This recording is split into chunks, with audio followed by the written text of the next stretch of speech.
In today's video, I'm going to teach you how to use the menu in Google Docs to apply strike-through formatting to your text. This straightforward process helps you visually signal revisions, deletions, or changes in your document. Whether you're striking out text for a revision or simply organizing your thoughts, strike-throughs can be a handy tool in your editing arsenal. It's easy to overlook this feature if you're not familiar with the various formatting options available in Google Docs, but once you get the hang of it, you'll find it quite intuitive and useful. To begin, you'll need to open your Google Docs file. If you haven't already, go ahead and locate the document you want to work on. You can open it from Google Drive or directly access it from your recent files list in Google Docs. Opening your document is simply a matter of double-clicking or tapping on the document title, depending on whether you're using a mouse or a touchscreen device. Once you've opened your document, you're ready to apply some strike-throughs. Next, you'll want to highlight the text that needs the strike-through.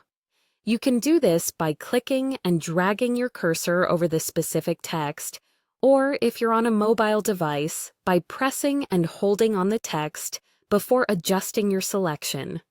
Be sure to select exactly the part of the text you want to strike through, as this is the section where the formatting will be applied.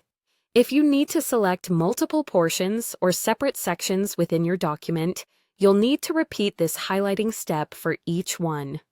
Once you have your text highlighted, you'll move on to the actual formatting. Look up to the top menu bar in your Google Docs window. You'll see several menu options, such as File, Edit, View, and so forth. Click on Format to bring up a drop-down menu containing various text formatting options. In the Format menu, look for the Text option, and this will open yet another sub-menu. Here, among other choices, you'll find the Strike-Through option. Go ahead and click on Strike-Through. After clicking on Strike-Through, you'll notice that a horizontal line has appeared through your selected text. This line indicates that the text is now marked as Strike-Through. This visual cue is highly useful for editing purposes, particularly when working on drafts or needing to keep track of changes and revisions. If at any time you want to remove the strike-through, simply re-highlight the text and repeat the steps. This will toggle the strike-through off, and there you have it. By following these steps, you can efficiently use the Google Docs menu to apply and remove strike-throughs to your text, enhancing your document editing capabilities. Remember, the more you use these formatting tools, the more familiar you'll become with their functions, making your experience with Google Docs that much smoother. Thanks for watching, and happy editing!